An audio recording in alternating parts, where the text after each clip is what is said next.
Yo, Panther Nation, what is good? How y'all doing out there? Welcome to Two Fans in the Stands. I'm your favorite armchair GM, CJ. And it is I, your favorite couch scout extraordinaire, Tony. All right, y'all, and we have today very special guest. An icon out here in these Panther creative streets. All Yeah, right, yeah, we yeah, got yeah. the one, the only, Aaron Duncan from Unnecessary Bluntness. How you doing today, sir?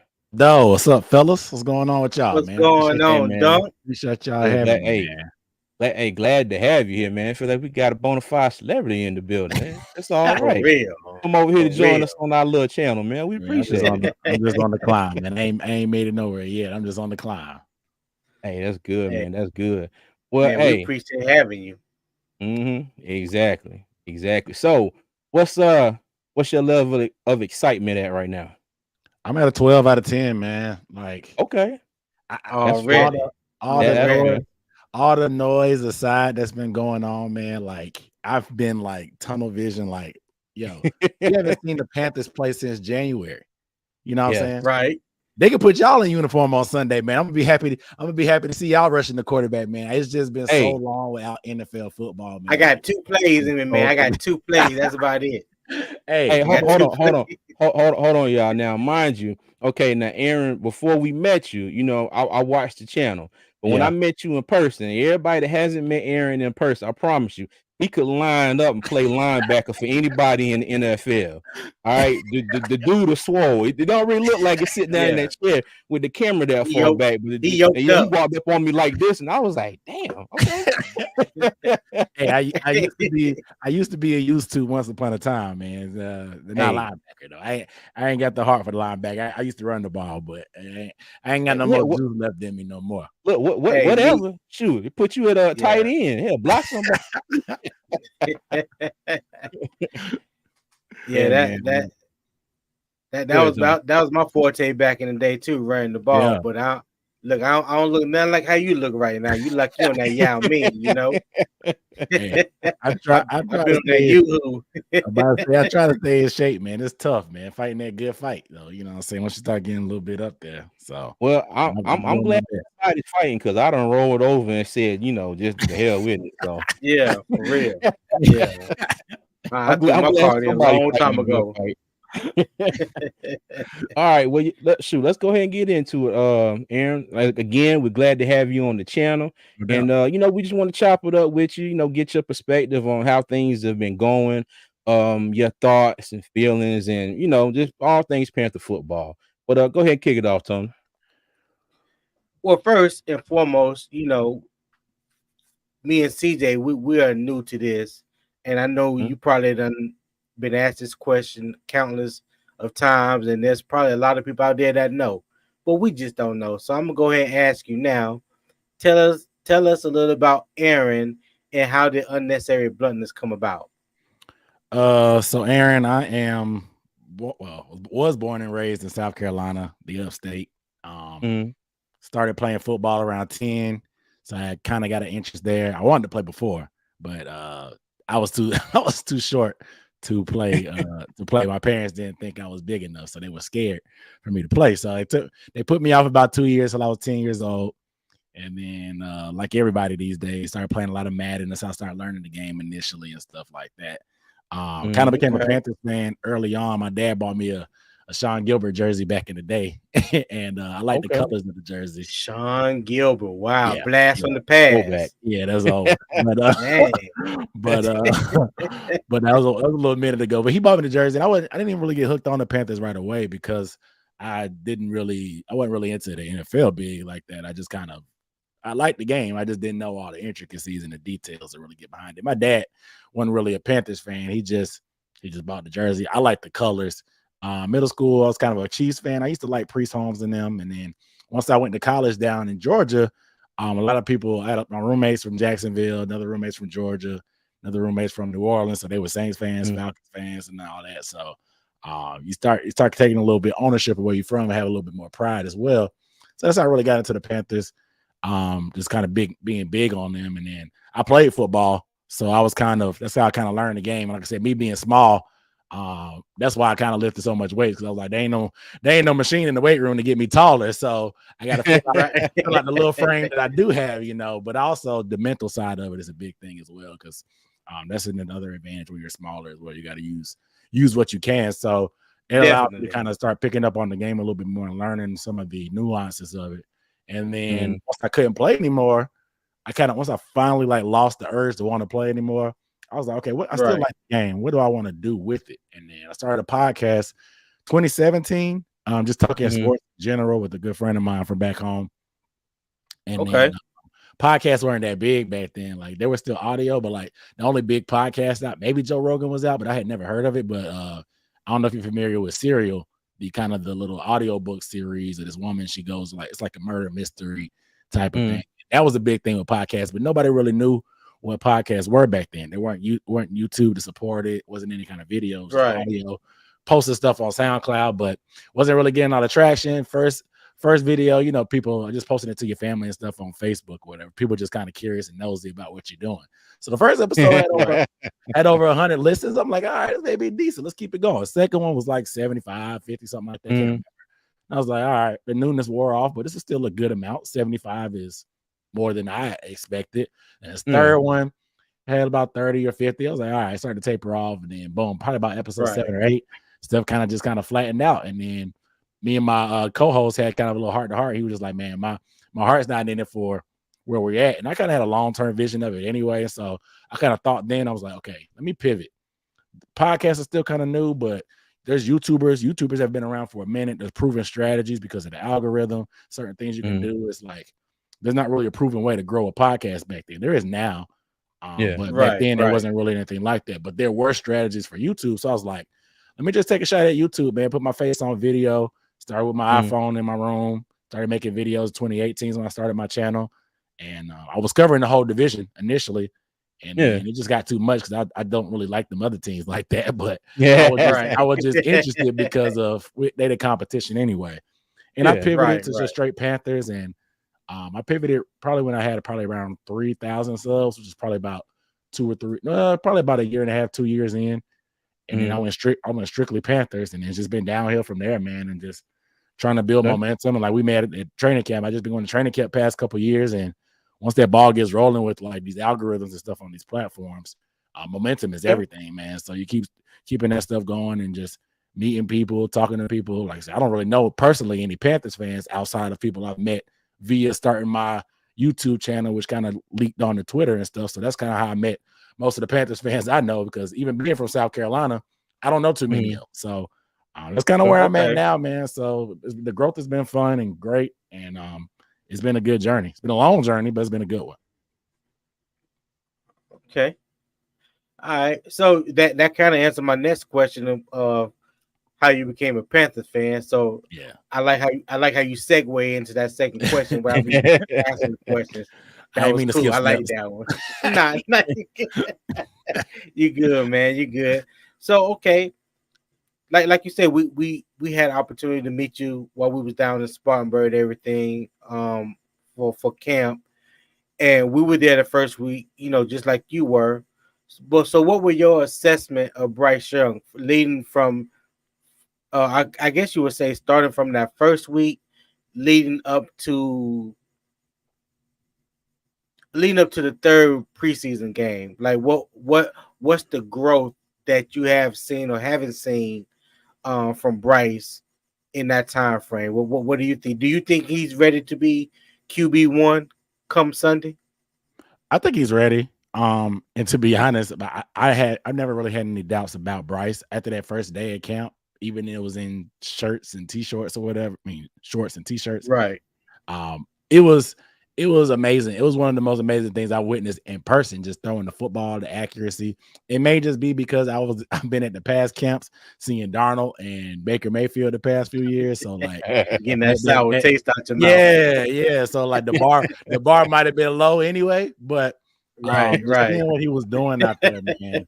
Even in t-shirt and shorts, it was just like, okay, we may really have us a quarterback, the accuracy on the run, the ball placement, and knowing that anticipation, like even though he may not have the arm strength, if you can throw it in anticipation, it don't even matter because the ball is getting there. It makes up for it. Yeah, makes because the up ball is for getting it. there early. You Yes, ain't gotta drive it in there just because you're late with your reads. No, if you're early, it don't matter. You know what I'm saying? Like, it don't matter how you get there if it's there, you know. So that's I right. was just amazed to That's see right. that, and the progress during camp.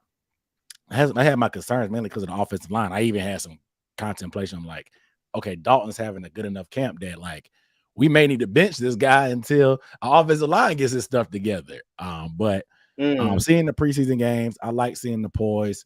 I have my obviously the concerns come mainly from the offensive line because I don't want their lack of I guess the lack of performance of being where they should be, or we know where they can be because we've seen it before. I don't want that to start to hinder Bryce Young's growth. I think the main thing for rookie quarterbacks is you don't want, you can not have weapons or not have whatever, but you don't want them developing bad habits through whatever struggles they may have. Like, you don't want him to get Right. happy feet because he's so used to having protection that when we finally get him protection, he's feeling pressure that's not even there, aka the seeing ghost thing with Exactly. Sam Darnold and stuff like that. So that's my biggest concern from him. But he's done a fairly good job of being consistent and just kind of trusting, being able to take those hits. I mean, the only thing I needed to see was him take a hit, deliver a pass, and get back up and be cool. And Exactly. we saw that Exactly. literally on his first pass of the game, first pass of the game in Hey, preseason, unfortunately. But he showed me what I needed to see, man. It's just my only concerns is about the surrounding cast around him more so than him himself. But I think he'll be good. I'm anxious to see how he do when they unleash the playbook since they've been holding so much stuff back. But right. no Yeah. concerns on my part from Bryce thus far. It was wild though CJ, because let CJ call it melted vanilla. I'm telling you, you know, vanilla ice cream, at least cold, it'll stand up in the cone. That stuff we saw was laid out on the sidewalk See, and, we and can't about even to eat French. evaporate, man. That was Can't even eat beyond French vanilla. vanilla. Yeah, but you know, Vanilla it's funny bean. you mentioned him taking the hit, and I think it was one video we did, or maybe it was a post I put out or something, and somebody was like, why are y'all so happy that he got hit?" And we were like, "No, we're not happy that he got hit. We were just happy that it happened, so everybody can stop saying this. Oh, as soon as somebody lays a pinky on him, he's gonna crack a rib or tear ACL or something. You know that was our thing with that. Yeah. So it wasn't. As I don't want to see him get hit, but it's just like, okay, he took a hit. Now shut up. Let's Right. continue. right. I mean, people act like we didn't see him take a G hit while he was in the SEC. Like Exactly. if you watch that game, I think it was last year against LSU. LSU was laying that wood to him. You know what I'm saying? They was laying that wood to him, but all you saw was Bryce Young bounce right back up Yep. and keep it moving. You know what I'm saying? So it wasn't too much of a doubt as we got further along, especially with training camp starting and stuff like that. Now, both CJ and I, we both wanted CJ Stroud, and the reason was because of the size. Yes. That there was no significant difference in talent, things like that. We just thought that from a professional standpoint coming to the league, because you don't often see 5'10", 195, 200-pound quarterbacks like Kyler Murray. Yeah, you saw him, but when's the last time you seen one outside before Kyler Murray? Yeah. Go back to Doug Flutie. You know what I mean? Yeah. So it would just gave you a little hesitation, a little pause. But once you saw him take that hit, like I said last week, we was talking to Uncle Quan. I think it was last week or a few days ago. Earlier this week. Yeah, earlier this week. Like he didn't get hit. He didn't get hit like in the waist or in the legs. Like he got engulfed. Like you know what I'm saying? So First play once we saw that, Yeah. first play. So we was like, okay, and then he got hit again. I'm like, okay, the dude is a little bit more durable, a little bit more tougher than what people, wanted to believe. You know what I'm saying? So the whole thing was we just hope that dispels the talking points now. The rumors, what the negativity that was out there. Yeah. And to be honest, ever since that game, the first game, you haven't really seen anybody talking about his size anymore. Nope. You know what I'm saying? And that's what I was glad to see.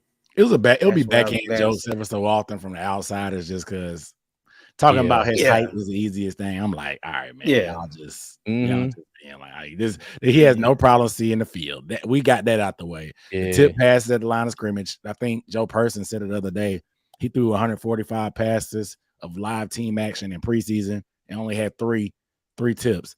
And I think Mhm. all three of them, I think, were in practice. They weren't even in the Yeah. game action. So I'm like, Yeah. I was about to say, yeah, he didn't have no tip balls in the game. yeah, I mean, so he has no He didn't- problem, yeah. but it's a tired narrative, and it got dispelled literally the first snap of the game, and Yeah. to me, The first snap. yeah. So I mean, it's hope we'll see if they stay quiet about it, but I doubt it. But Hey, well, I tell you this: one person that will not stay quiet is me. If we go down there and serve up these Falcons on a silver plate, and they better Well, not come nowhere near this channel, because I'm gonna be like, he's how tall? He weigh how much? What did he do? Yeah, that's gonna be me. You know, I mean, like you I'm said, still you gonna be proud of my ready for all job the smoke, huh? regardless. Oh yeah. man, let me tell you, I'm ready for all of it. Cause Yeah, all of it. me too. That's the best. That's what I'm telling people. That's the best part of the regular season, man. Is that trash talk, man? It's nothing like Yes. it. The all Yes. season stuff is cool and all, but like, I'm not gonna let none of this other stuff distract me from the game at hand. You know, I'm trying to watch the game. I want to see this win. I want to game. He said, he gonna wear his ACP is crazy. Oh, that's a good one. That would be funny though. Hey, that would be That funny is though. a good one. Yo, Oh boy, that, he took the that is shoulder a good one. pads off. He took the shoulder pads off and how on t-shirt say size matter. I will holler. You hear me?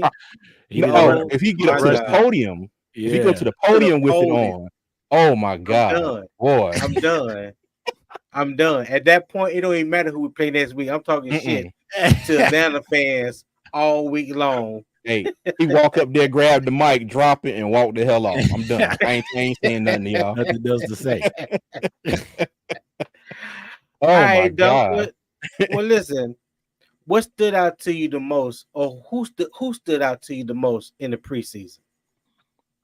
I would probably say, and he didn't play a ton, but I would probably say Derek Brown, man. Like, he's somebody that I think a lot of fans are forgetting about. What he did, the jump from year 2 to year 3 was crazy. I mean, this dude jumped from fans trying to call him a bust to being a top 10 defensive tackle in the league.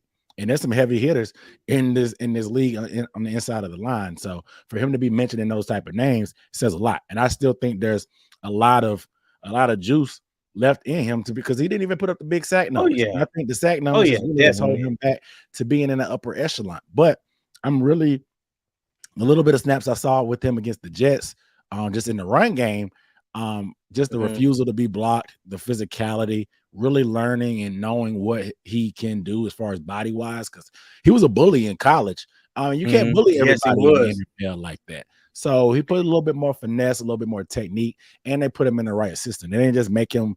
I know we've heard of the things about him having to slim down and play 3 technique, but they let him move from guard to guard. They didn't just put him in one spot. They put him at the guard sometime, put him over the center, put him in between the guard and the center sometimes. So really giving him different angles to work with and giving him different matchups to really let him take advantage, because he's still physical and he just had to really, I guess, not really learn himself or grow into himself, but really learn what you can do and how teams are trying to attack you and how to best counter that. And I think he really figured it out. And I think I had a little bit of concerns, and I saw some fans did, because they think about, like, with the 3-4, they think about this, that, and the third when it comes to your defensive tackles. But I think we're more of a multiple defense as 3-man. I mean, instead of 3-4 based, I guess, but we're going to have a lot of fronts. So he's going to have a chance, like I said, to move around a lot more side to side down the line. And what I saw in camp, he was, and that's what really gave him our initial concerns about our interior offensive line, is how he was doing Brady Christensen and Cade Mays. But then he came into the Jets game, did the same thing. And I'm like, all right, cool. So there, he's ready to take that next step again to that upper echelon. And so I'm really, really excited about Derek, because interior offensive line D-line don't really get a lot of shine because of the broadcast, the way TV is set up. So I want to make sure I give him his flowers for sure, and I'm excited about what he can do. Hey, go ahead. Oh, I'm sorry, Tom. Now you mentioned Derek Brown, and I wanted to throw a question out real quick. I just thought of this. How do you feel about the rest of the defensive line? Because going into camp, we had Marquand McCall along with Derek Brown, and then we also had Bravion Roy Right. and John Pennicini, who didn't pass his physical, so he didn't really suit up much at all. But they were a lot bigger players that could have been paired, on the offensive line. And now we are left with Derek Brown, Deshaun Williams, Nick Thurman, LeBron Ray, and oh God, who am I missing? Shot Tuttle. Shot Tuttle. I'm sorry. Yeah, Shot Tuttle. So now, mind you, we're going up against Atlanta. How do you feel about our run defense outside of Derek Brown? Well, we'll know when we see, to be honest. we ain't played everybody that starts, and we don't know if a certain starter on that defensive front is going to be playing because of that contract situation. But as far as just the group that you named, I just think that, like I said, I think people got too deep into the weeds in terms of a 3-4. And yes, that's Jiro's background and Dom Capers and stuff like that. But from day one, I mean, Jiro, he's really tight-lipped. But he didn't lie. He said that I like to look at my players and mold my system to the players. I'm not gonna square peg round hole, force them to flip the whole roster. And I appreciate that because this dude could easily be gone after this year if he gets a head coaching job. So we didn't change to the 3-4. We may have to hire a defensive coordinator that has to pick up the pieces where we left off. So that boxes us in to looking at a guy that coaches the 3-4. So I like the idea of, and that's what a coach is supposed to do. You know what I'm saying? Like, you may not always get to pick the groceries, but you got to put them in position to be successful. Right. You got to look at who you have and put them in position to be successful. So you got to scheme around them. Exactly. I mean, this is kind of off on a fox trail, but think about last year with Steve Wilkes. Steve Wilkes did not overcomplicate things. He was like, okay, what do we have?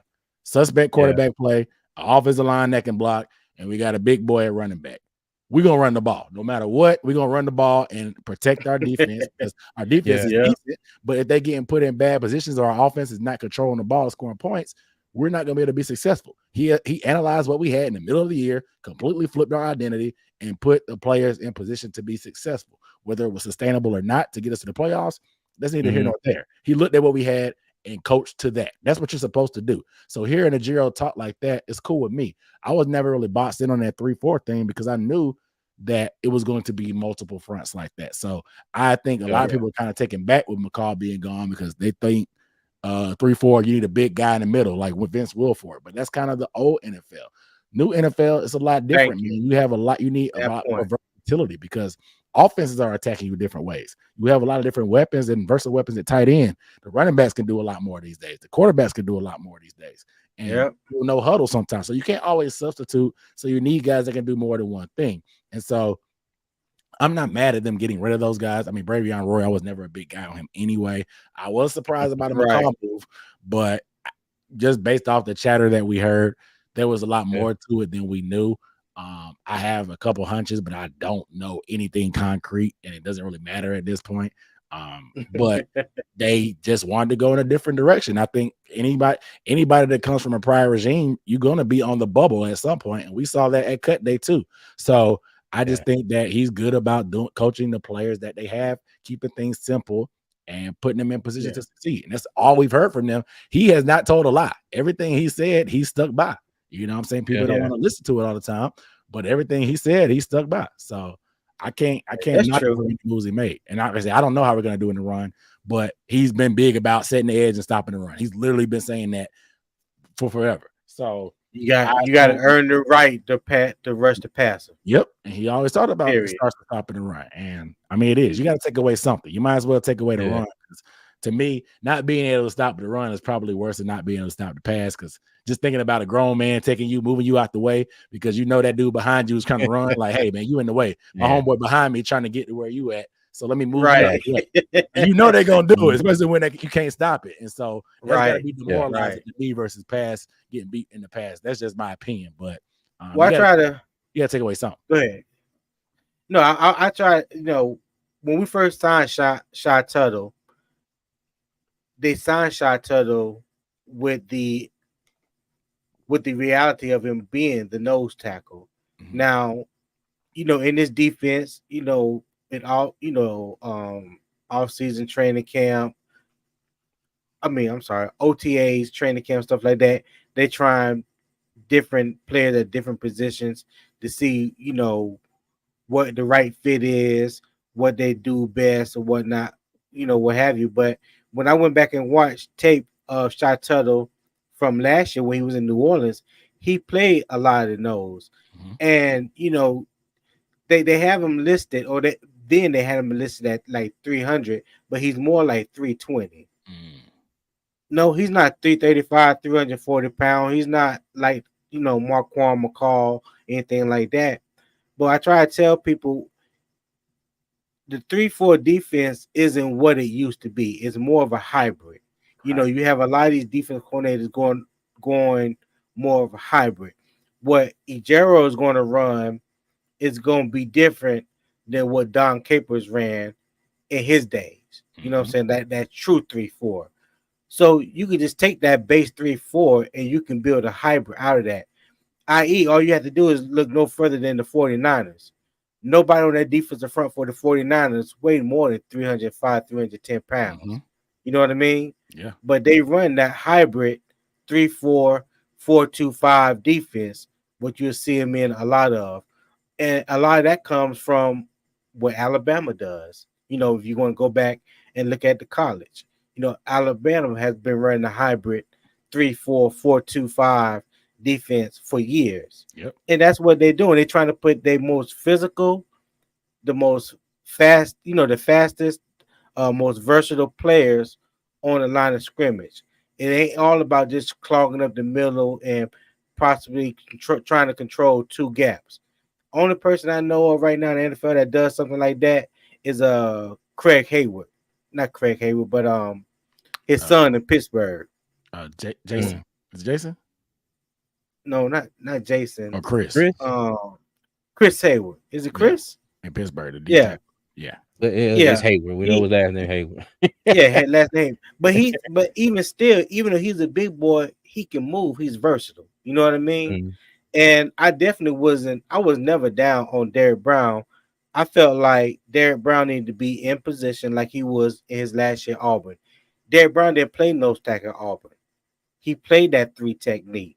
Or in that hybrid, he played that three high technique where you just play on over the shadow of the inside of the outside of the guard shoulder and the inside of the tackle shoulder. Yep. You know what I'm saying?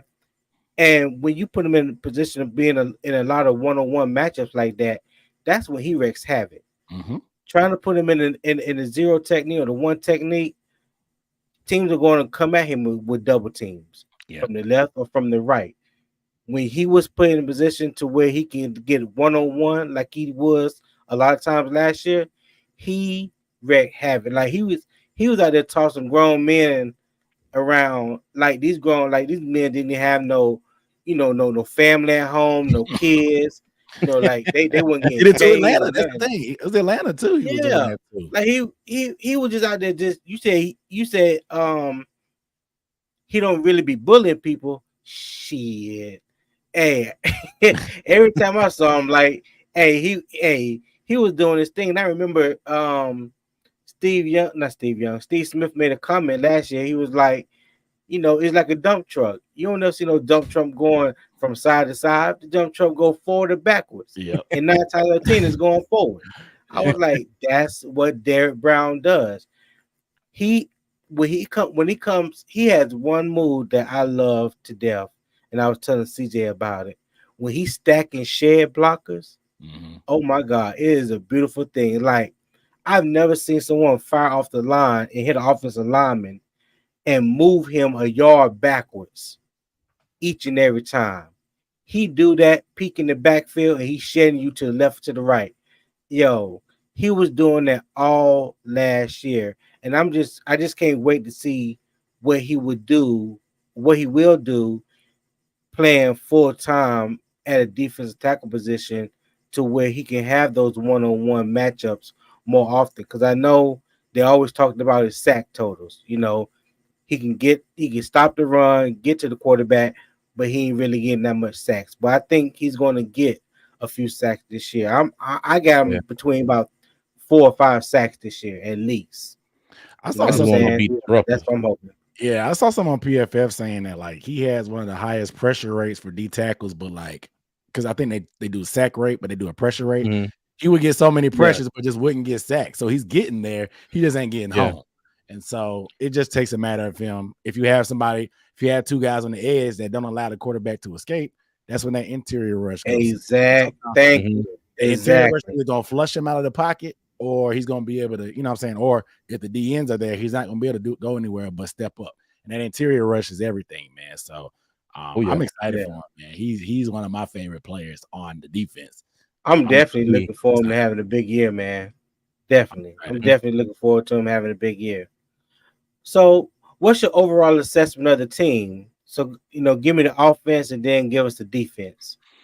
Yeah, so offensively, I'm kind of cautiously optimistic. I'm a little bit concerned about the weapons. A couple of my film breakdowns from preseason, I talked about how teams are going to attack us, and they're going to, they may not happen this week because I don't think that's really their strengths.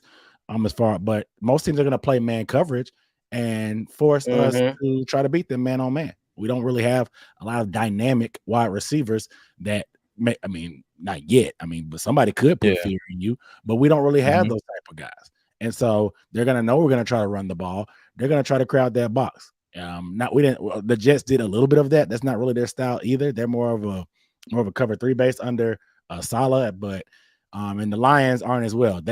You might have heard last night's game. They talked about how Aaron Glenn pivoted a lot from that man coverage that he's used to, so they run a lot more zone. Right.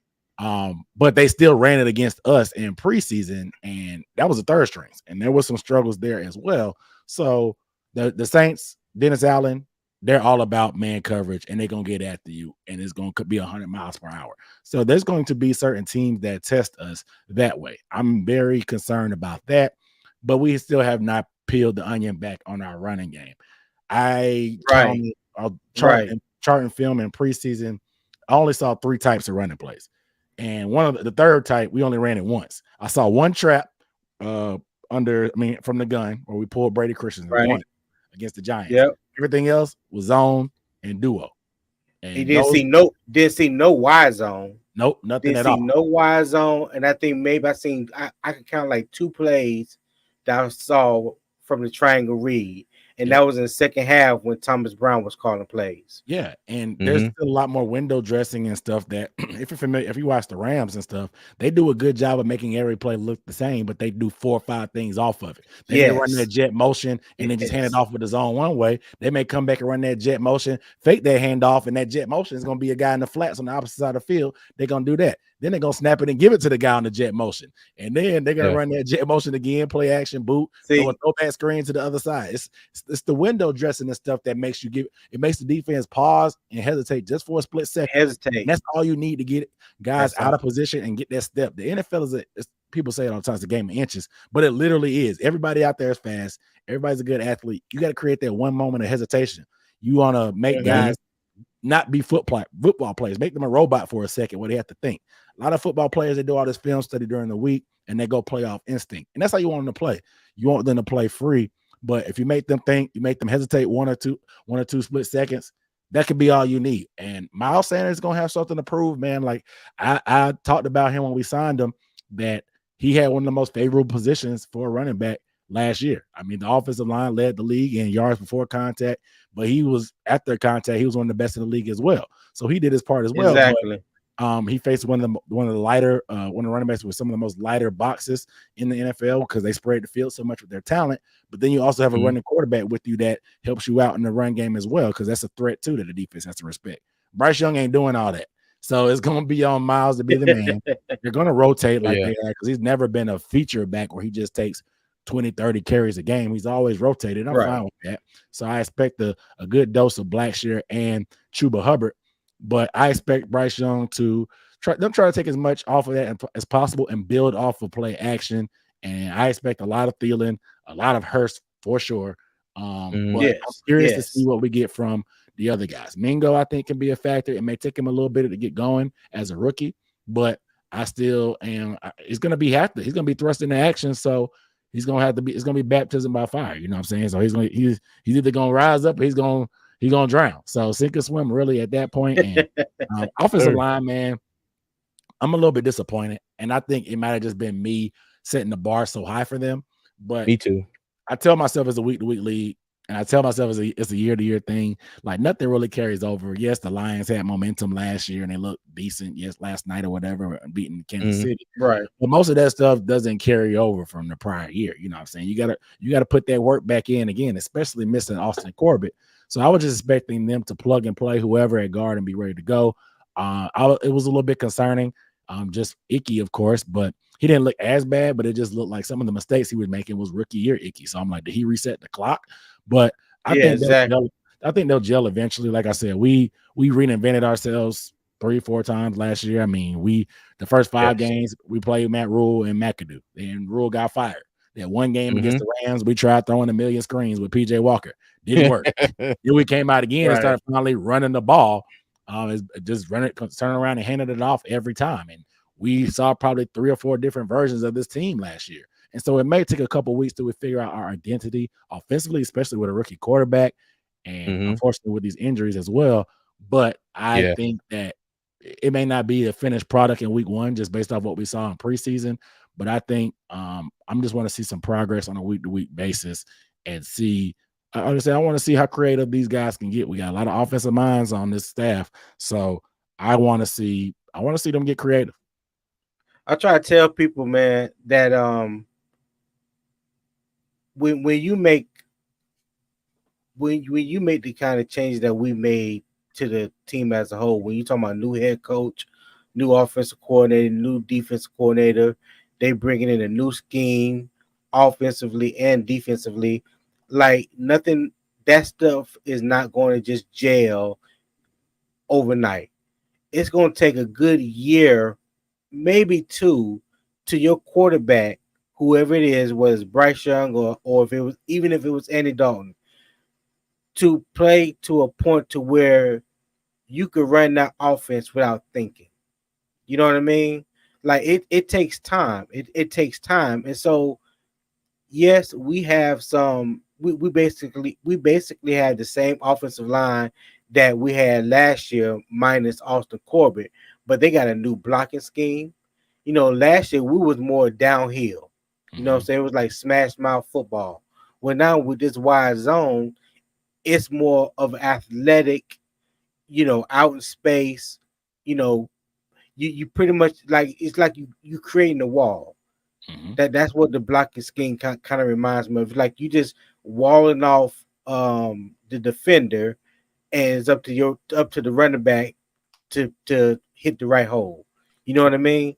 So when you got all of that, and then you break it in a rookie quarterback, everything just takes time. Basically, what I'm saying, everything takes time offensively and defensively, and we also saw where a lot of people were giving the team a lot of flack because the offense looked so vanilla during preseason and things like that. And I was of the mindset. First, I was just tripping because you had Frank Wright just telling you, he was just point blank telling you, we doing this for a reason. Everything that we're doing right now is on purpose. You know what I'm saying? Like when you really look into it, if you really dive into it, our first 2 games against division opponents, the Falcons and the Saints, why would you want to go and give them everything ahead of time? Right. You know what I mean? Like I get it. Somebody made a comment one time. I think when we were on Black Cat Panther podcast, there was like, well, when the best time to prepare for war? You when you prepare for war, you just don't do the basics. But I'm like, okay. First off, when you prepare for war, you prepare for war on the practice field, not on the battlefield. You don't go to battle and then want to practice war. You know what I'm saying? Yeah. Or try to prepare for war. You prepare for it ahead of time. So when you get to the battlefield, i.e. the football field, then you let loose on everything that you've been practicing. You don't go and show the enemy what you've been doing or how you're going to attack them before you attack them. That makes no sense. So I was But just you gotta like, remember the fan base. You gotta remember the fan base Yeah. though. The fan but, base has been watching those JG Wentworth commercials. You know, they want their I cash now. You know, they I they they get they, it. they impatient. I get it. But here's the thing: you want to win. So Mhm. once they start winning, the fan base will calm down. Just be patient. Like I said, it's not like Ben McAdoo was up there last year and telling you you're gonna see this or see that, but all you saw was the same thing week in, week out. There was no motion. I mean, now the offense truly looked vanilla. Now there was a lot of reasons to that, you know, but the offense looked very vanilla. Like you could basically tell what the play is going to be before they even ran it. This year, I don't think that's going to be the case. I don't think no one will be able to say, "Oh, well, this is like Ben McAdoo 2.0." No, I don't believe that whatsoever. But this is the preseason. It was the preseason. I It, agree it on was that. okay. It's okay. But the proof will be in the pudding come Sunday. Yeah, my thing was, and I agree. Like the advantage that we have is nobody knows what we're gonna look like. That's your advantage. So don't Exactly. don't give away one of your biggest advantages. My only thing was like, at what cost? Like, how vanilla you gonna be? As your black and skins Mhm. vanilla? Is that why people getting home on Bryce? Like, do you need to put in something more complicated? Like, and I think confidence is everything too. So him having to open up a little bit and force the issue in that final game was good enough for me. But I just don't want, and confidence is, it's 100% of the game. I'll probably say 80%. You can hear what they was talking about with Golf. Golf said it himself. He was just like, my confidence was kind of shot after that Rams trade. Like, it took me a little minute, and I he's feeling a bet. lot more confident. He looked pretty decent last night, man. Like, I know people have Yeah, he how they did. feel about Golf, but confidence is everything, man. So I think needing to see that, needing to execute, no matter who the opponent was. I think that type of game that we had in that last preseason game was needed. My problem was, you can be vanilla all you want, and I'm fine with us getting whooped. But where are the fundamentals? We got people false starting. Right. We got miscommunications Right. on blocking schemes. That's stuff that you should have worked in t-shirts and shorts, talking and learning how to pass players off. Vanilla doesn't excuse you from blowing the fundamentals. So that's what I agree with you on that. pissed off about in the initial part of the preseason. Now, like I said, even though it was the Lions second and third stringers, the fact that we were able to put drives together, get points with the starters, I think it did a lot for confidence, me personally, but also the team. Because I think, like I said, that stuff it's a lot of it's mental, man. So confidence is everything. Oh yeah. Yeah, I agree with you on that. So, with all that being said, all that build up, what's your confidence level going into week 1 against the Falcons? Uh, On a overall, scale of 1 to 10, on a scale of 1 to 10, or just offense or defense? overall. Overall, I'd probably say 8.5. You know what I'm saying? Like the Okay. only thing my only question mark is what is our defense? I mean, because there's just so many unknowns. Like, what is our defense going to look like when we finally get all the starters? Is Brian Burns going to play? What is our offensive line going to look like once we get everybody in there? Who's going to be healthy at wide receiver? I have confidence in Bryce. I'm not really intimidated by the Falcons as a whole, like some fans are. I think people are listening too much to Right. the media in terms of that and not actually listening to what they have going on. I mean, optimism is at an all-time high. So Falcons fans are going to be excited about things as well. But I feel pretty confident in what we've done before. This is a familiar opponent. My only concern is, like I said, the slow start, because Frank Wright, people have documented it. He's notorious. He doesn't have a week 1 win in his career. He has a tie and 4 losses. Mhm. So Right. do Right. we start slow because of some of the stuff that we did in preseason and taking things spoon fed? Like, what kind of mental mistakes do we make on the road in that first game as a unit with Bryce Young? Luckily, Bryce Young has played in the Georgia, not the Georgia Dome, but Mercedes-Benz on multiple occasions with way bigger crowds. Because I don't think Sunday's gonna sell out, to be honest. But I know that national championship and that college football playoff sold out, and the SEC championship always sell out. Yeah. And ain't nobody get rowdy like drunk college kids. So I'm sure the environment is a little bit more hostile at times there as well. So he's been in big games, and this dude is he's pretty stoic anyway in terms of his demeanor. I don't see him getting Rock flustered. steady. Yeah, I just want to make Mhm. sure we go out there and execute. Don't want any mental errors. There's a lot at stake. Obviously, with it being a division game too. In that first game, all eyes are going to be on us, the first overall pick. So I'm feeling fairly confident. And games ain't won or lost on paper, so I ain't writing nothing off till I see it. They're gonna have to show me. Yeah. Right. And I'm glad you're that confident because I'm not gonna lie, I'm in about a 5. A And 5? I say that because like you said, it's a lot of unknowns, and I'm hoping that the game will make my confidence level, go up. But it's just like you said, what's the defense He's gonna a do? non-believer. Well, let me ask you No, this: no, is your lack I'm of a confidence? believer. Hmm? No, I want to ask you to get you to elaborate. Is your lack of confidence because of us, or you see something in the Falcons that concerns you overall? Because I think a lot of fans are. That's why they're not as confident as us, because they're looking too much in the weeds at us and not realizing that the Falcons, they were the last team. I mean, they were at the bottom of the league in sacks last year.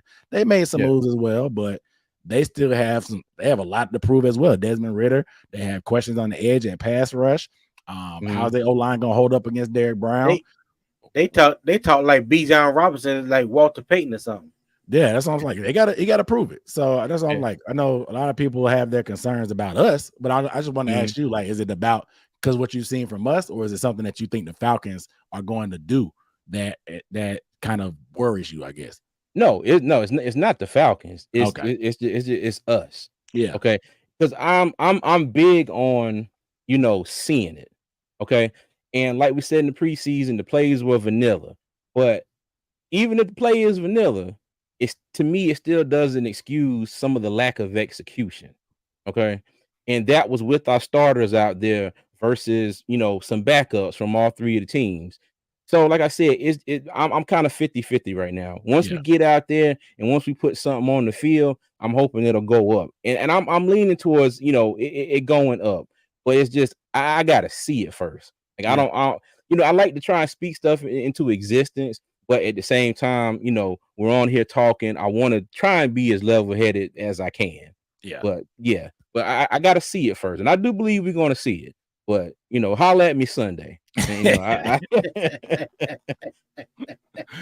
yeah. We're gonna be all Yeah. right, man. We're gonna be all right. We're gonna be all right. Oh yeah. Oh yeah. And Dunk, let me ask you this. What do you think the Panthers record would be at the end of the season? I got them anywhere between 7 to 10 wins personally. I'd probably say 8 and 9 before I say 10 and 7. Unfortunately. Okay. But I think 8 and 9 or 9 and 8? 8 and 9. 8 I and think we're 9? closer to the 7 wins than we are to 10, but I could see 10 wins for sure if everything goes great for us. Now we were 7 wins last year, so you think we're only good for +1? A lot of things change, man. A lot of things change, yeah. And That's true. I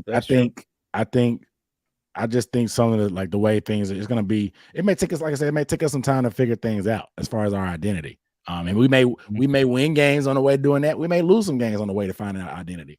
And like I said, it happened under Steve Wilkes figuring things out. But sometimes it takes some time to figure out, okay, hey, how are teams trying to attack us? How do we attack the way they're trying to attack us? Hopefully the defense is good enough to the point that it can make that learn. It can give the offense extra time to really come around. But I'm that's what I'm kind of worried about, just finding our identity and figuring out what we are and who we are. And that may take some time, especially with a rookie quarterback, you have to figure that out anyway. You have some things that work in practice that you like, okay, these are their go-to plays, but like the Falcons have a new defense too, so we don't know how they're going to attack us. They may give some coverages that Bryce hasn't seen. We're going to have to hit that iPad or that surface and draw up some stuff and adjust and counteract. You know what I'm saying? That's why we got a Thomas Brown or a Frank Wright or Jim Caldwell, and stuff like that. So it's just going to be learning on the fly. But like I said, we may win some games on the way there, may lose some. So I think I'll have to err to that side, that 7, closer to 7 than to 10, but anywhere between 7 and 10 wins, in my opinion. I'm glad you said adjustment. Yeah. Because for me, in my personal opinion, I feel like the Panthers for years have never been a team that, when stuff happens, they sit down, they take a look, they say, okay, this ain't working, let's try this. This isn't working, let's try this. It's like If the game plan doesn't work, it's like, all right, fellas, we stuck with it. We just gonna have to roll with the punches until next week. So I'm glad you said something about adjustment, because I really want to see if this all-star coaching staff that we've all talked about and built up will be able to adjust on the fly. And you said, I mean, you can look at the statistics. I think on the rule, like the third quarter is one of our worst quarters. But like to me, that tells The me, worst. okay, you starting out hot. That means what you did all week, all that game planning you did all week, you on the right track. Like you had on paper, scouting at home. Exactly. You did good. You just got to make adjustments when they adjust, because they're going to adjust to what you do. Yes. You got to adjust to their adjustments. Yes. And we just never did that. Yes. Like you said, we kept doing the same thing because, hey, it worked in the first half. We did all this homework all week, hours of film. Let's stick with it. Like, no, man, you got to be able to, you got to be fluid, man. So, like you said, all we got was him at the podium looking like this. Confused. Exactly. I got to see the tape. I got to watch the tape. That's why he want to watch the tape. Like I said, what they did during the week was good. Like the game plan, the initial game plan, it was cool. So we get another wide receiver like Terrace that ain't, well, it's not Terrace, like more than his own. Yeah, we get one more. We get one more dynamic weapon, man. We'll be all right. We'll see what happens. But shout out to Kevin though, man. I keep telling everybody, don't sleep on TMJ now. I have a good game this week. I don't want to hear nothing. I want him to have one, man, so bad for his sake, for our sake. I would love for him to step up, man. I can't wait. I can't wait for him to put a lot of these doubters, naysayers, haters. I just can't wait for him to put that negative thought about him to rest. Cause, man, listen, I just can't wait. I just pray that he stay healthy, and we see him for 17 games. Yes. Then at the end of the season, we can revisit this conversation. Cause I'll be ready for all the smoke coming in a year. I'll be ready for all the smoke coming in the year. But let me ask you this: since we I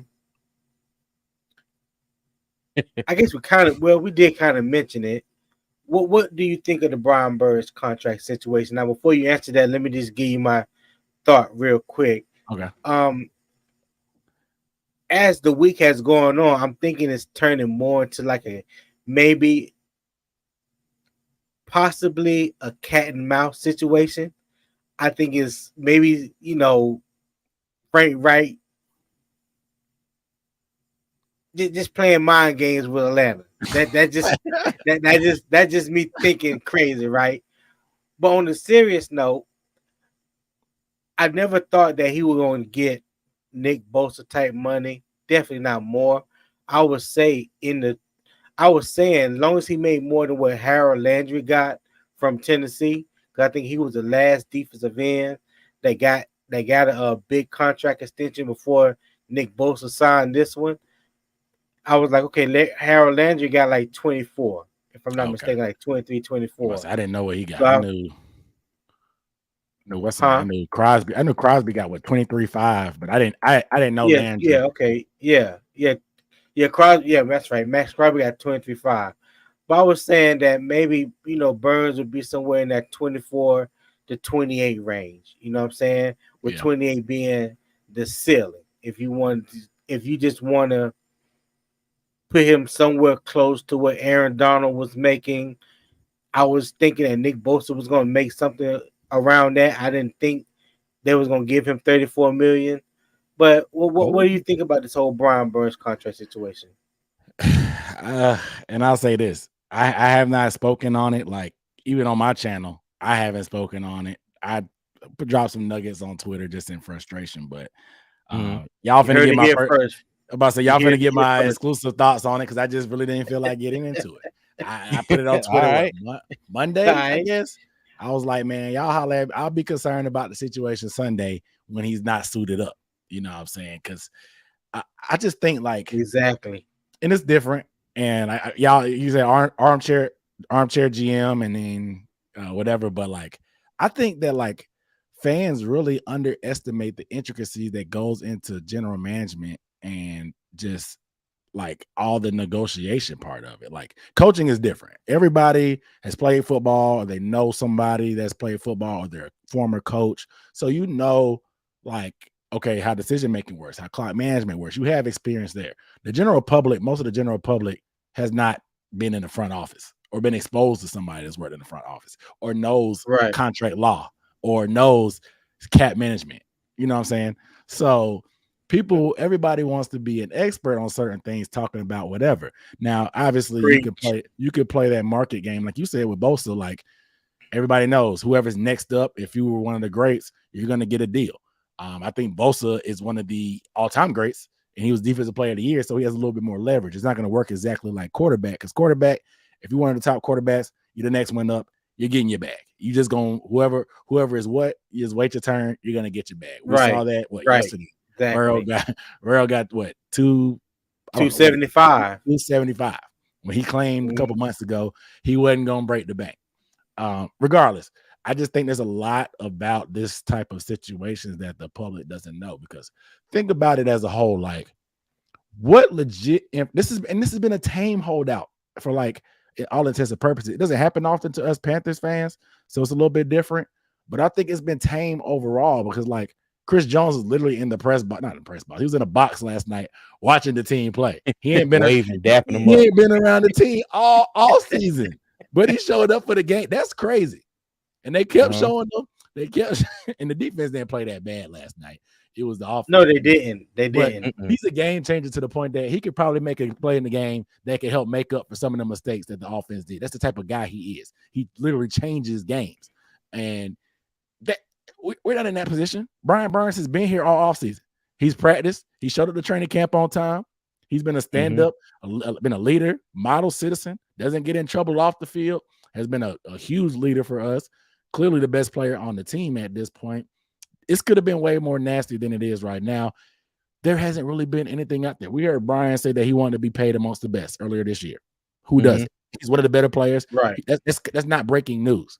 We heard that on the Panthers.com website, the Panthers extended an offer. We didn't get a number, but they just said that Darren Ganton's article said that they extended an offer. They were just waiting. Recently, I guess Joe Person, and I rely on Joe. Joe's a pretty good dude, but we got an Athletic article that says that they're looking more at Max Crosby, which is 23 something. Burns wants something closer to what Bosa got. That's not confirmed or denied by anybody. Burns hasn't been going on the internet. He hasn't been saying this, that, and the third. Yes, his dad commented in the comments, and obviously my guy Lucci, he's posted some stuff on Twitter, but we really haven't got anything concrete. It's just been people filling the lines, coloring the lines how they feel. They're either demonizing Brian for wanting too much money and saying that he wants Bosa money, assuming that, and then other people demonizing the Panthers, saying that they're lowballing him.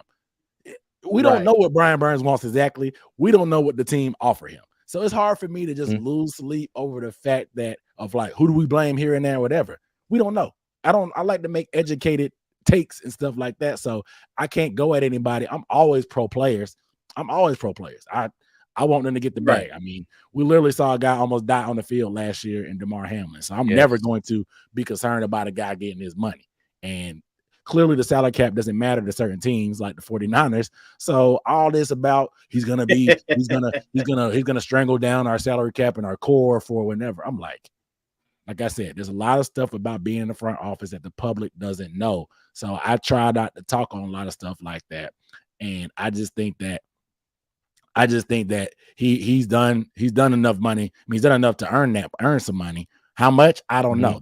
That's above my knowledge and pay grade, literally, to know how much he's worth. That's for them to negotiate. You're not. It doesn't. You're worth what you can negotiate. You know what I'm saying? It ain't about how much you deserve. You deserve what you can negotiate. You know what I'm saying? So if they can negotiate $30 million, he's worth $30 million. I think the best years of Brian Burns' career is in front of him. He's only 25 years old, and you can see his body changing. He's gaining more weight. He's gotten better against the run. You heard all them comments on Hard Knocks from the Jets about them saying they saw him from afar, but once they got eyes on him in person, they realized what kind of dude he is. I think this 3-4 system where him standing up is going to be the best thing to happen to his career. I think that's his natural position. So I think his best ball is ahead of him. And people are saying that if you pay him $30 million, it's going to look cheap when Michael Parsons get that $40 million next year from the Cowboys. You know, Jared's going to cut that check. You know Jerry gonna get Yeah. that check, and Myles Garrett probably Yeah. gonna want some more money too soon and very soon as well. Oh So yeah. same way with DJ Moore. We paid him $20 million. It seemed like a lot, but a couple months later, Tyreek Hill got like 23. A bunch of other people got money that was way more than DJ, and it's like sometimes paying the I guy think early matters. Justin Jefferson trying to get a contract right now. He gonna get 30. He gonna get 30 himself. He may be that first $30 million Mm-hmm. wide receiver if he have another year like he did Mm-hmm. last year. And Yeah. it's just the way it is. The cap's going up. Player salary gonna go up. People act like they don't know how inflation works. They're trying to compare his stats to certain players. Like, yeah, if the brother that he's compared to got paid 2 years ago, you think he gonna want the same amount? How much was gas 2 years ago? Gas is Preach. Exactly. Exactly. How much was eggs? Stuff goes up. Exactly. The price of the brick Right. goes up. You know what I'm saying? Just by off the strength of the way the market works. You know what I'm saying? Let Mhm. alone him being his best ball being in front of him. So I always like to pay guys for what they're going to do, not what they've done. And I think he's earned the right But to it be kind of paid amongst the best. So we'll see. They just but gotta that work kind it of out. go both ways though, right? You can't just solely just pay them for what they're going to do, because what they have done matters just as much. You know what I'm saying? That's just like you applying for a job and you giving somebody a resume.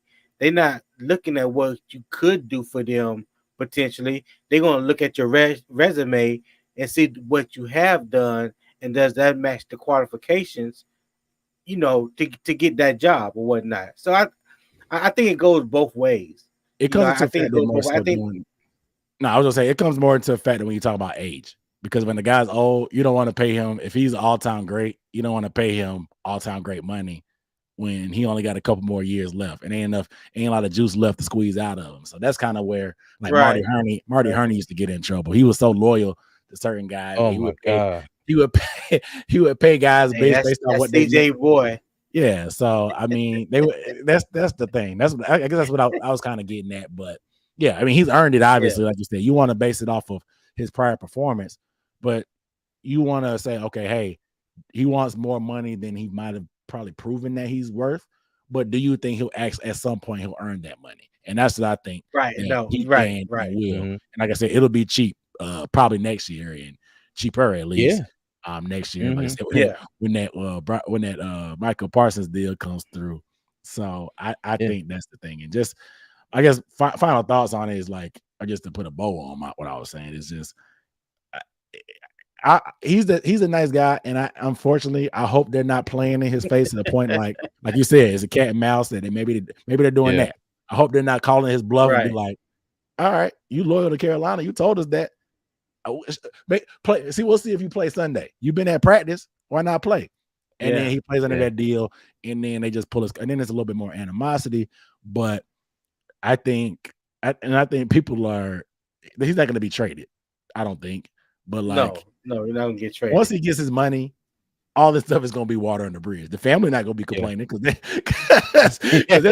you about to get generational. You about to get generational wealth. It's nasty when you're negotiating because that's how business is. It's not personal. It's business. Once he gets that bag, we're gonna want you to come out there perform. You're our best player on the team. You're the guy that we're gonna be putting everything behind. So it's gonna be water under the bridge there. I don't think it's gonna be any bridges burnt. It's just how negotiation works. You know what I'm saying? It's unfortunate, right? But it's a business. You know what I'm saying? So guys are gonna go out there and do what they got to do, and I think the fine is almost $1 million for every game he misses. Yeah, so, 800. Right. So yeah, 800 something thousand, almost 900 something thousand. So look, man, I ain't. That's rich people problem. So I try to stay on the sidelines until I get more information instead of just assuming, because a lot of these debates on Twitter have been getting crazy, man. I'm trying to focus on Sunday. You know, I'm not letting that steal my joy. Me too. I've tried. I've contemplated all week about. I know we need to be more active on Twitter, but it's like some of these conversations I just can't get into with people. Yeah. Come like they so far to the left. Is like because you want to try to bring them back and center them. You know, bring it back to the center. But I'll be like, you know what? Y'all can have it, man. Y'all can have it. If I like it, I just hit like and just keep it moving. It ain't but when you open that Twitter door, That's the room you step into. Yeah. You can't go in there trying to bring people back. Yeah. You jumping in the in the in the arena. Yeah. You got to fight. You got to throw Yeah. bowls with them. So You gotta put the throw a gloves punch, on. see if it lands. If not, hey, Yeah. you can't get on Twitter trying to preach to the masses now. They'll shut you down real quick. Yeah. Yeah. Now you right about that. You ain't never lied about that. All right, Dunk. So listen, I got this little segment that I came up with a while back. It's called Agree or Disagree. So I'm gonna ask you a few questions, and you tell me whether you tell us whether you agree or disagree, and explain why. All right. So if I say to you, Dunk, Bryce Young will win Offensive Rookie of the Year, will you agree or disagree? I agree, because I feel like he will play enough games, and I think that's the only thing that's going to hold him back from not winning. I know there's a lot of Bijan hype, but I just don't think that. I think the impact that Bryce Young will have if he plays a full, I guess enough games for us, the Right. impact will be hard to be ignored about his performance, just because what I've seen and what we've seen in preseason, man, this dude, he's got it up there, man. And that's a lot of the battle in terms of quarterback. So I just think that Yes, it he just is. needs that platform to show it off. And we got Monday Night Football coming up next week. And we got, next Sunday, not this Sunday, but the next one. So it's going to be that national stage there. Then we got another Thursday game a little bit later. So I just think he just needs the spotlight on us. We don't get a lot of spotlight in Carolina, but I think he'll be able to do enough to get that trophy. Okay. All right. So if I said, Dunk, the Panthers will win the NFC South, would you agree or disagree? I probably have to disagree, man. If I'm being honest, I have to disagree. Come on now. I have to disagree. All right. Why is that? It's not the Falcons. I'll tell you that. It ain't because of the Falcons. That's not why. It would probably be the Saints. And now the Saints, my only solace I have with us potentially overcoming them is the fact that I don't trust their coaching, and I'm not really big on Derek Carr. Derek Carr showed last year in fourth quarter he can give some games away.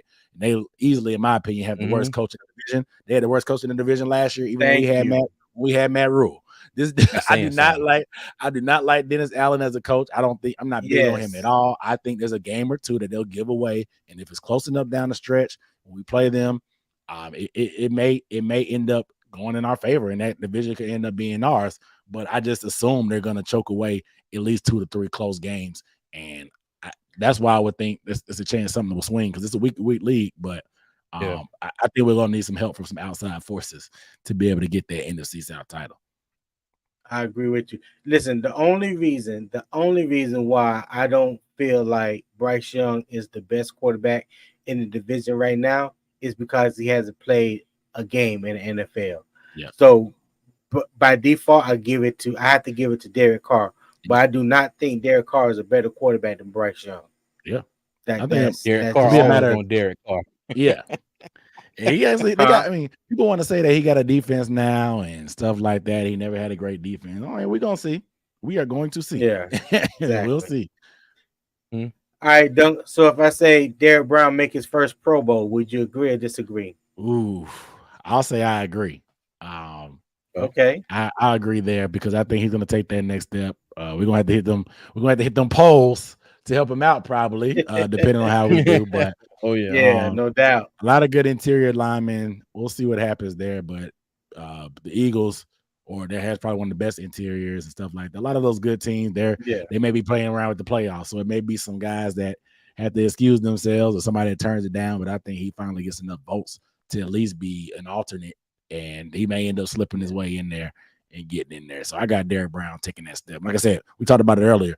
I think he'll take another step from last year, and I think he'll finally be up there in that upper echelon and get some of the respect that he deserves. Okay. I agree. I believe if we make the playoffs, whether we win the NFC South or not, if we happen to make the playoff, I think he will get a lot of consideration for the Pro Bowl. Yeah. Okay. All right. So J.C. Horn makes his first Pro Bowl. Agree or disagree? I gotta say agree, man. I'm banking on him having a healthy year. If he's on the field, man, I think he'll do it.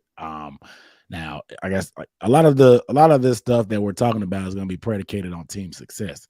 If we're not Right. that great, nobody gonna be checking for us, unfortunately. That's Yeah. just how That's true. that's the way the Pro Bowl works, unfortunately. But I think that like I said, if he's healthy, he's gonna do what he does. He's gonna be that guy that we know him to be, and I think he'll be able to make a Pro Bowl for sure. Okay. And my last and final agree or disagree question. If I said don't, Panthers will win the NFC. Would you agree or disagree? Not the NFC South, the NFC. The whole Yeah, yeah. NFC. I disagree. We ain't got the horses in the stable on offense just yet to be able to make that. I think our defense will be good enough for some teams, but not our team. We don't really have the horses on the outside yet. Now, unless we make a trade or something, you know what I'm saying? I'm hearing Right, T. right. Higgins ain't getting no deal no time soon. They may be trying to deal him at the trade deadline. I doubt we make an in-season trade with the Bucks, but Mike Evans ain't happy either. Who knows? These Yeah. receivers, they happiness comes and goes with the win. That Tyreek Hill trade came out of nowhere.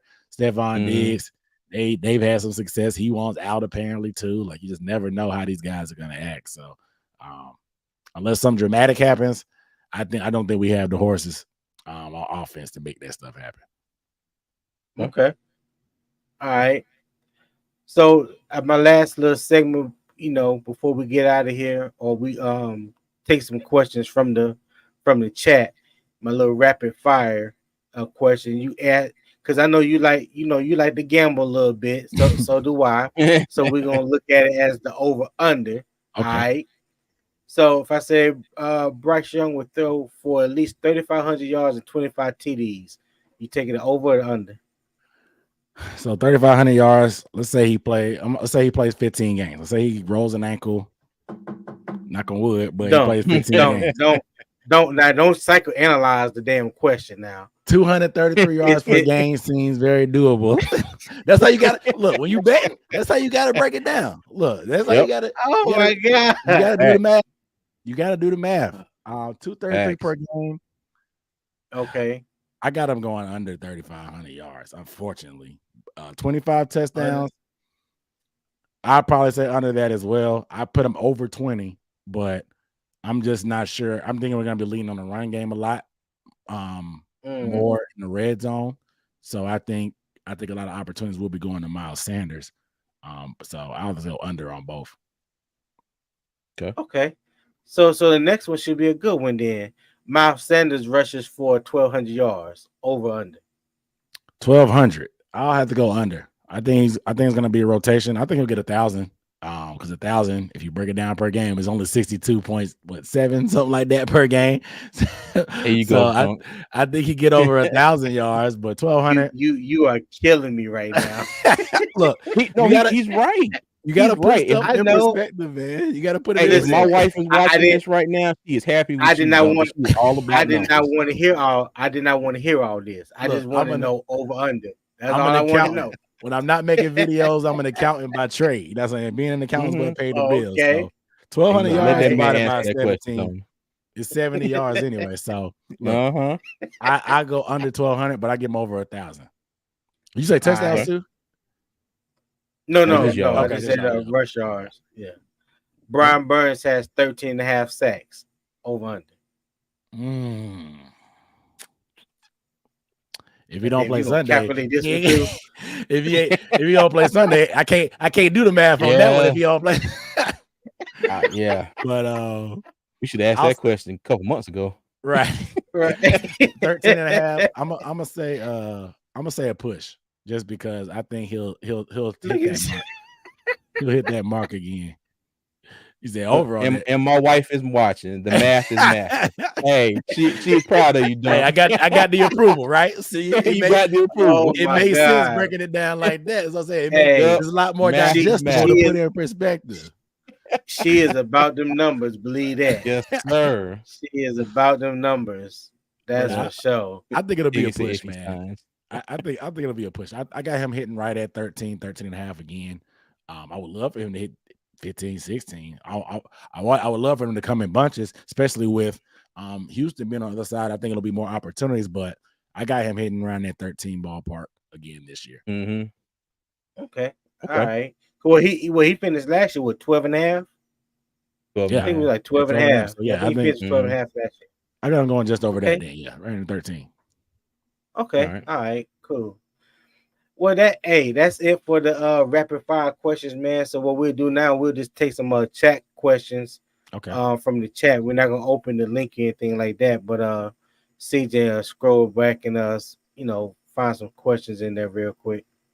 Got one from Digger here. He said, any surprises on the team this year? Ooh. Uh, good. I'm assuming a good For the surprise. Panthers. I'm Yeah, he assuming a said good surprise. I'll say that it won't. Unfortunately, won't. It'll be a surprise. I think Dante Jackson plays 13 games. That'll be a surprise for some people, but I think Dante plays 13 games. You know what I'm saying? I got him playing 13 bruh, this year. that would be a blessing. That'd be because listen, I'm so far past the point of him playing the full 17 games. Just give me 75, 80%. I'm good with that.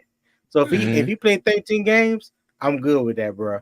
I'm good. I think I'd be okay with that. surprised, but as I said, I think it'll be a surprise. But that's just being. I think a breakout candidate. I think is more probably with the question. I think the guy we just signed, Amir. I don't want to butcher his name. I've been calling him ISM, but Amir Yeah. Smith Marset. I Oh, think he's yeah. going to be. I think people are going to find out about him pretty soon, just by default because of injuries to our receiving core. But I like his game, man. Hopefully, what he did in preseason, he looked head over heels better than any of the backup guys we have on our team in preseason. Exactly. And he was dynamic, and so I think he can actually make some things happen. Whether it starts in the return game and then inks out to him having a role as a deep threat. But with Chark gone, I think they have to play him Sunday, man. I think we need that speed. We need that speed on the field, man. He's one of them guys that can get behind the secondary, and so we're gonna have to have somebody stretch the field. So I want to see him get some action, man. You think he'll start over Terrence Marshall Jr.? Nah, he won't start. He'll be a rotate. I think he just needs to be in the rotation. Give him some looks. But he ain't gonna start. Got Los Four Amigos, and if I'm correct, I think he's a Bears fan. So it's in he's his a Bears best interest fan. if the Panthers are trash this year. And I'm he gets on. He's a faithful subscriber. He get on my damn nerves. But he says, how bad will the Panthers be over under 5 wins? We're going over that, man. Over 5. Yeah, that's easy. Exactly. That's just hope. That's hopeful for them. They want that pick. He trying to get a top 5 pick. We ain't trying to give you no top 5 pick, man. All right, let me see. Says, who do you think will be our leading receiver Sunday? Oh, good question. I'll probably Thielen. I mean, he's beat up, man. So I'm thinking because they have AJ Terrell and Akuda, the cornerback number 2 is gone. Phillips, the rookie they have, is good in the slot. So I'm like, I would say Mingo, but I think Phillips will be matched up a lot with Thielen or Mingo. I'll probably say Hayden Hurst. No, I don't even say Hurst. I'll say Terrace. I'm gonna go with Terrace. I think Terrace is gonna step up, man. I think Terrace is gonna step up just based off a matchup. I think he's gonna have the most favorable matchup. Unfortunately, him and Bryce don't have a lot of practice time or time to develop that chemistry. But I still think that Terrace he'll probably end up having the most favorable matchup, in my opinion, to be able to take advantage of. So I'll throw out on a limb and say Terrace. Okay. All right. Now, I'll go out on a limb and say whoever AJ Terrell isn't checking, the opposite receiver will have a good day. Okay. Cool. Let me see. Mr. Sean said, "Put your GM hat on what are you paying Brian Burns?" Can I answer that one, y'all? Go ahead. Can I answer that? Because Dunk, you already gave your spill on it. My thing is, pay the man what he want. Okay, if that man's asking for 25 to 28 million, pay him 28 and a half and get him on the field, and let's get this show going. Okay. Yeah. Let me tell you, hey, pay the man, and let's get this over with, done. like you said, once it's over with, everybody gonna move on. We ain't gonna be talking about it no more. It's gonna be an afterthought. So Yep. Right. I agree. yeah. Yeah. I agree. Either one of y'all got any thoughts? I think 30.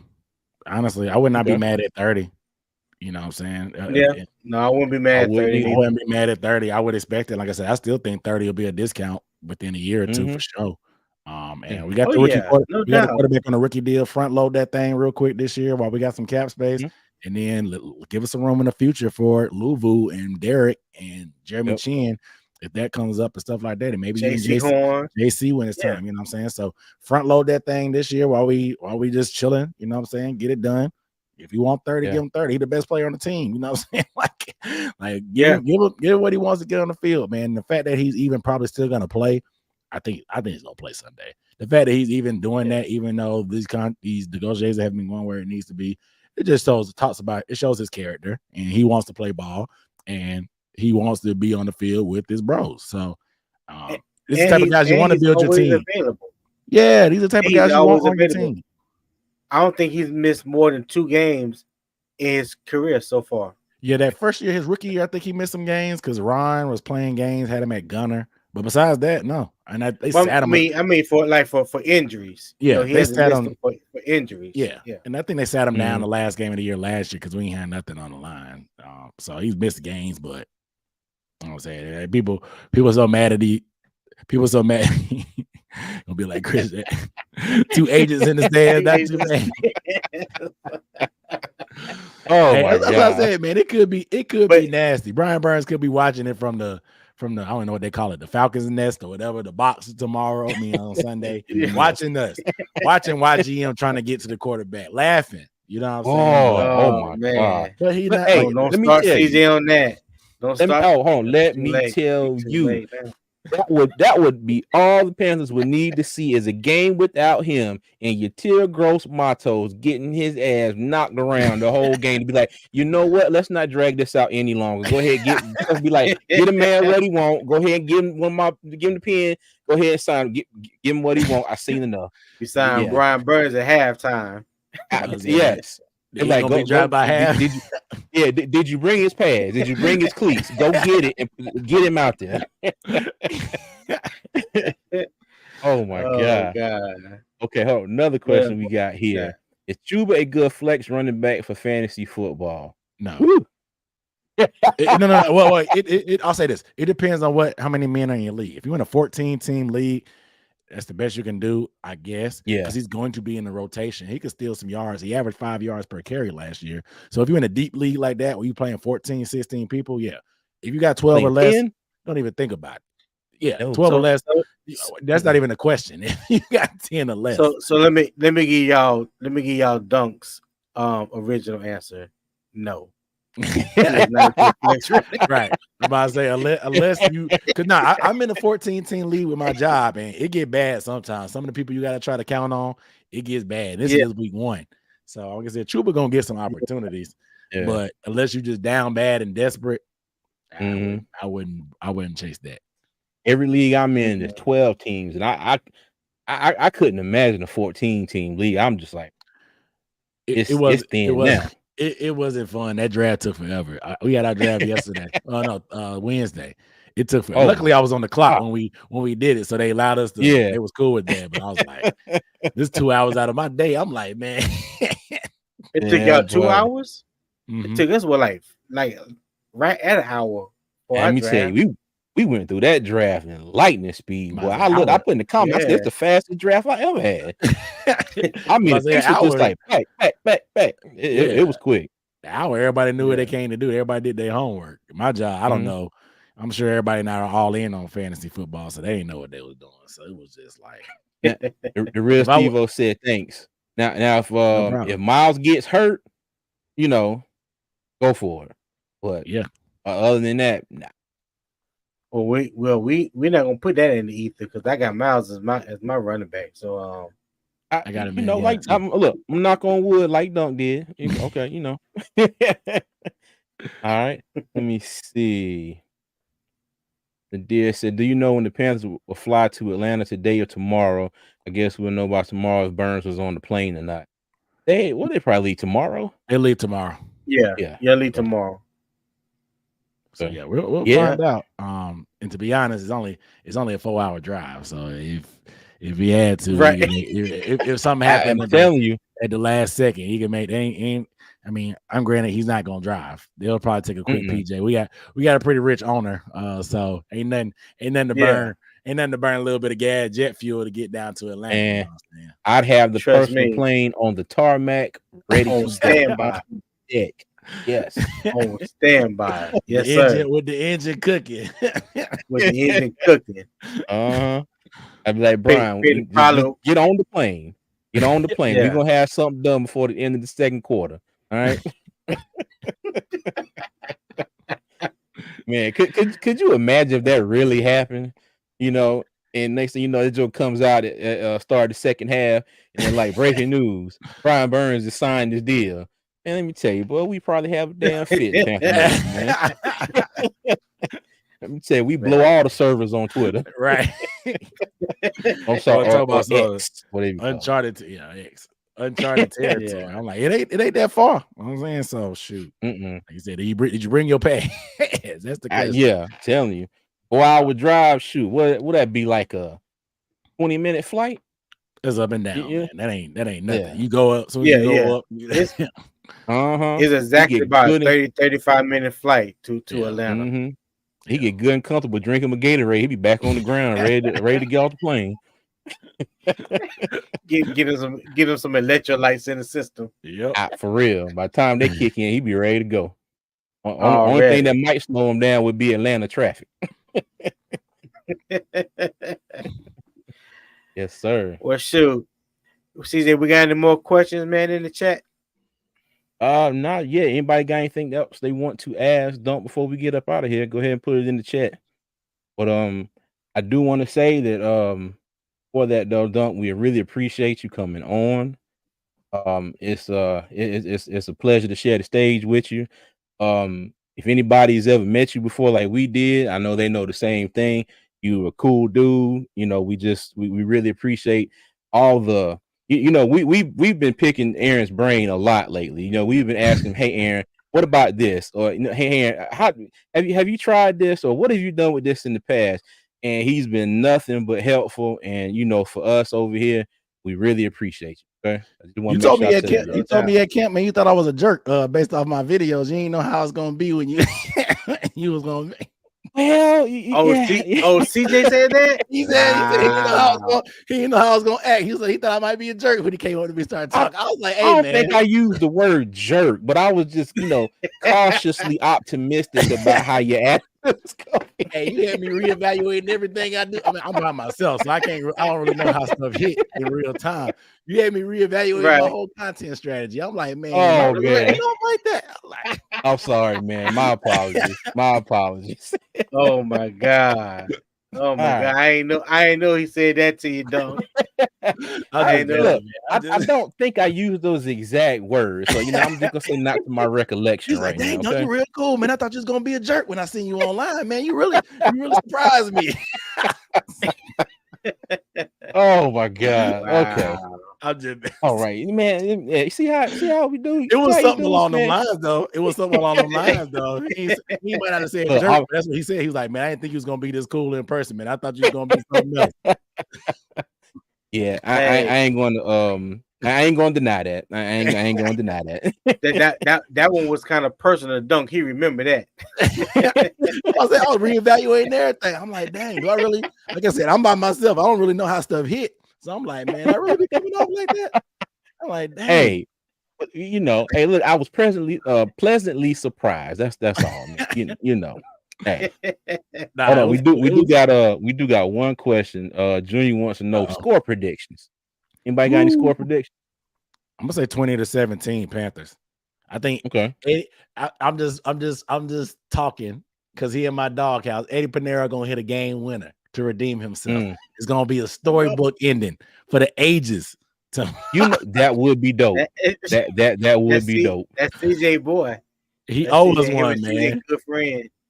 Hey, he does owe us one because it's crazy. Those are the only 2 kicks he missed all season. all season. He made all the rest of his extra points, all of his kicks. Yep. Yeah. You know, I'm looking forward to it because I promise you, I drafted him in every one of my fantasy leagues. He is my kicker, so I'm looking for him to have that same production this year. You can always rely on Panthers kickers because we've always had a bad red zone offense over the years, so you know they're gonna get a lot of work. So I used to draft Gano and Sly like crazy. I'm like, Sly may miss him one or two, but he gonna get plenty of opportunity. Man, I was trying to get Gano this year. Somebody got him right before I did. Gano just got that bag today too. He did? Oh, he did? They gave him a 3-year extension for $16 million. Okay. Oh, wow. Okay. Kudos to Gano. We was paying him $8 million before he left. That's crazy. Right, exactly. Exactly. Hey, that's all right. Now, this is not a Panther question, but somebody I'm sorry, Los For Amigos. Will Jordan Love be the third coming of Rodgers or Favre? Doubt it. TBD. Not all time great, but he done shown me a lot more than I expected. He surprised me pleasantly in preseason. I think he's gonna be good, man. I think he's gonna be pretty solid. But I don't know about all time great like that. But they got a good organization, good coaching staff. They got to give him a little bit better weapons, but I think he's got fine enough weapons to compete. I mean, if you're a Bears fan, I'd be worried that it could be. He could be one of the ones. I think they loaded up on weapons for him. I mean, he got some weapons from. They loaded up last year wide receivers, and this year they loaded up with 2 of the top 5 tight ends that came out this year. So they got some weapons. You still got Aaron Jones. You still got Dillon. AJ Dillon in the backfield. So yeah, he got some weapons. Yeah, they're just young. They're young. They'll go together. Christian Watson is out this week, and Romeo Dobbs is doubtful because his ankle. Yeah. He said he been scared for 30 years of them two guys. Hey, I bet, man. I bet. Let me see. And you also said who should we be worried about on Atlanta? Yeah, good question. I guess for our defense and their offense, obviously Bijan. And I would probably say Kyle Pitts. Just because there's only one JC Horn. JC Horn, him and Pitts had they matchups in college a couple times, and I feel confident on him there. Drake London's a bigger body wide receiver, and Dante tends to struggle at times on those type of matchups. So it'll be interesting to see how they try to play that. But I think, do they try to put Chin on Pitts this year and put London? You know what I'm saying? Because Chin playing that nickel position, so they're gonna try to do that. Yeah. And how much trouble is Chin gonna get from there? Because Chin is not the best in man coverage, and I don't think we're gonna play a ton of man anyway. But how do they try to match it up and attack that way? But obviously, Bijan, just because he's an X factor, he's explosive. We don't know exactly what he's gonna do. But I'd say Pitts just because of how do you match up with him and or London. I'm not even really afraid of London. I don't think he's okay, but he's not as proven as he. I think he gets a lot more credit than he deserves at this point. A lot of people want to say he'd have been better with a better quarterback. Yeah, that's fine, but he's got to show me. You know what I'm saying? Like I need to see it. And so I think Pitts and tight ends are featured a lot in that Arthur Smith offense as well. And I wouldn't be surprised to see Jonnu Smith have a game because all the attention that Pitts may get, because Jonnu Smith is their number tight end too. And he has a good back. I mean, granted, Arthur Smith is the reason why he got that big contract in New England is because of how productive they were in Tennessee. So and they got some things, they got some people. But I think those two are the two guys just because of one, just curiosity with Bijan, but Pitts because of matchups. Okay. Oh, yeah, but defensively, I'm not worried about nobody on their defense, to be honest. I mean, only thing I'd be worried about is just Grady Jarrett because of Chandler Zavala. But if it was our regular offensive line, I wouldn't be too worried about anybody. I think people are forgetting that their edge rush. I mean, they did a lot on the interior with Calais Campbell and Anyamata. Anyamata's a good player. So that's the only thing. Whoever's matched up with Zavala. But on the edge, I'm not worried about Bud Dupree. I think they have Lorenzo Carter. Not really worried about him as well. And in the secondary, they got Bates and Terrell. But if you can't get home, it doesn't matter who you have in the secondary. You know what I'm saying? You can't guard everybody forever. Exactly. It's the NFL. True. Exactly. We hold up front, man. It is true. defensive wise, I think they're going to be putting in a new system as well. So it's going to be our first time seeing their system too. It's going, just like you said, it's going to be some growing pains and some learning curve for our defense. It's going to be the same thing with them. And so that chess match, like we talked about adjustments and stuff, and how do you react to the first time seeing our offense, and how do we adjust to their adjustments? First time seeing their defense, it's going to be interesting. I think their defense is going to look a lot similar to how we line up, being multiple and stuff.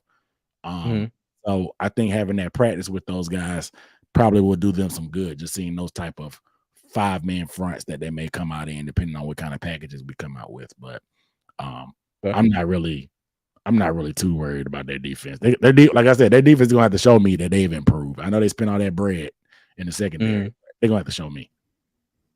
Okay, right. I agree with that. Cool. Well, CJ, if we ain't got any more questions, man, take us on out of here. All right, y'all.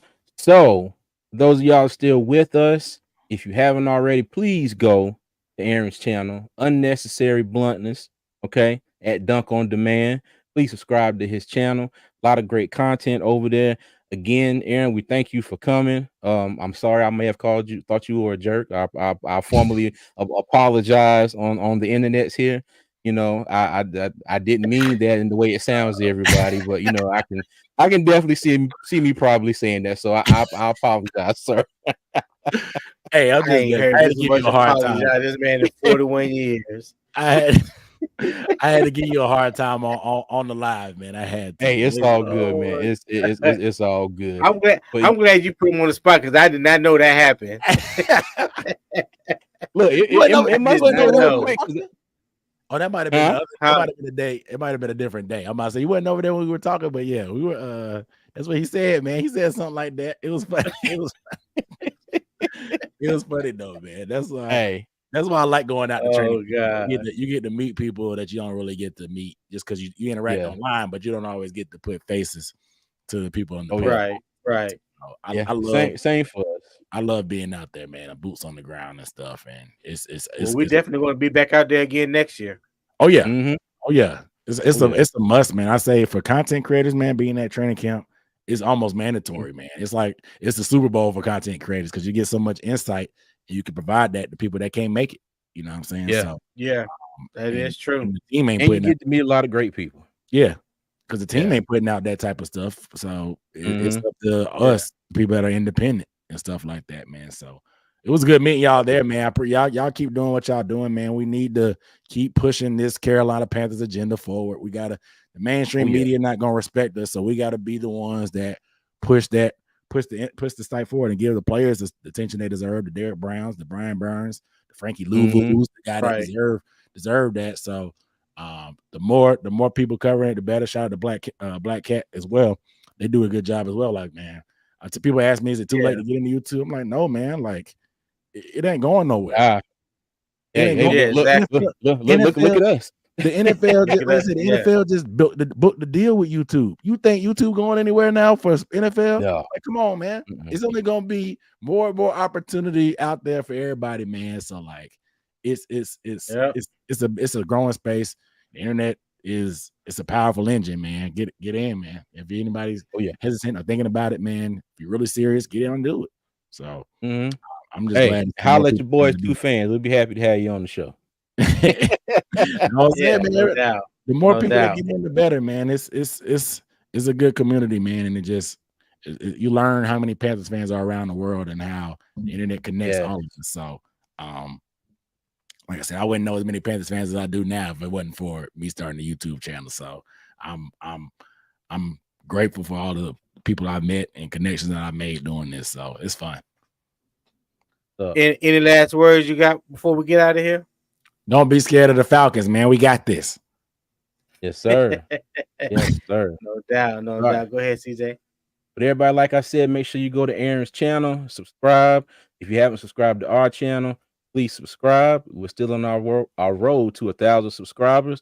You know, that is our goal. And we appreciate all the love and support that we've gotten so far. And like I say every show, Panther Nation, be good, be safe, and keep pounding. Yes, all right. Sir. Appreciate y'all.